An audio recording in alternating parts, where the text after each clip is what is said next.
1,06,464 जो पहले से कंट्रेक्चुअल एम्प्लॉई हैं उनको उसमें पोर्ट किया गया है और वो भी डिपार्टमेंट की सहमति से किया गया है। उसमें से पोर्ट करने के लिए जो प्रपोजल था वो 1,06,000 का था, लेकिन 95,424 लोगों ने सहमति दी, वो उसके अंदर पोर्ट हुए हैं। इसी प्रकार जो नए लोग जिनकी डिमांड डिपार्टमेंट से आती है और जो अनुभवी लोग हैं पहले से, जो हमारे पास जिसका डाटा है कि अनुभवी लोग हैं, किसी कारण से पहले कंट्रेक्चुअल थे, वो छूट गई, बाद में फिर उन्होंने उसको अप्लाई किया, तो उनमें 6,736 लोगों की जो दोबारा से डिमांड आई है, जिसमें से 4,380 बल्कि जो डिमांड आई है वो सिलेक्ट करके उनको हमने ऑफर लेटर दिए हैं। 4,380 लोगों ने उसमें से ज्वाइन कर लिया है। शेष का भी समय है जो उसको ज्वाइन करेंगे। पहली बात तो ये है कि ये व्यवस्था शुरू क्यों की गई, क्योंकि बहुत से एम्प्लॉइज जो हमारे आउटसोर्सिंग पर ठेकेदार प्रथा के माध्यम से आते थे और लगातार एम्प्लॉइज के और भिन्न भिन्न ऑर्गेनाइजेशन ने कहा कि इस ठेकेदारी प्रथा को किस तरीके से खत्म किया जाए, क्योंकि ऐसे आउटसोर्सिंग के जितने भी कर्मचारी हैं उनका शोषण बहुत होता था। न उनको ईपीएफ का लाभ मिलता था, न उनको ईएसआई का लाभ मिलता था। तो इस प्रकार की बहुत सी समस्याएं थी, जिसमें से लंबे विचार के बाद हमने कहा कि ठीक है, आउटसोर्सिंग रखना तो सरकार को पड़ता ही है, क्योंकि जो स्थायी नौकरियां हैं उसके लिए हमारी व्यवस्था अलग है।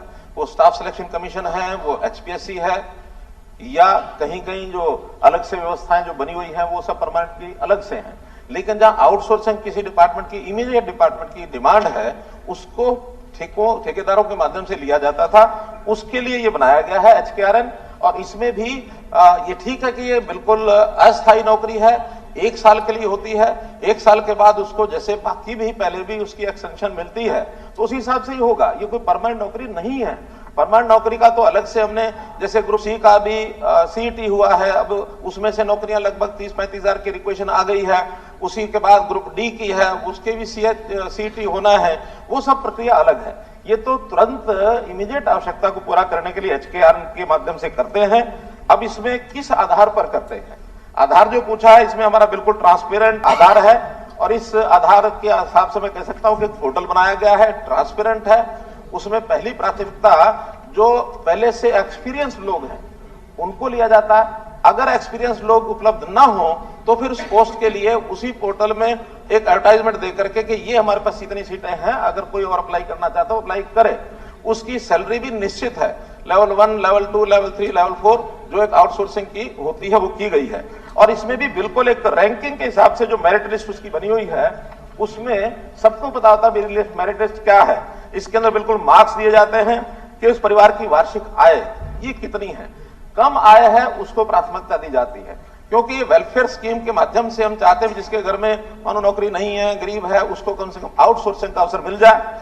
दूसरा, उस उम्मीदवार की आयु भी जो एक मध्यम आयु काम करने की लगभग 30-35 साल है, उसको ज्यादा वेटेज दी जाती है, क्योंकि उसकी उम्र ऐसे निकल रही है, उसको कम से कम इस स्टेज पर भी कोई और काम नहीं मिला है और वो इस नौकरी पर आना चाहता तो उसको ज्यादा दी जाती है। कौशल योग्यता उसकी कितनी है, यानी उसकी क्वालिफिकेशन क्या है। फिर उसने सीईटी का एग्जाम पास किया है, उसके अलग से 10 मार्क्स है।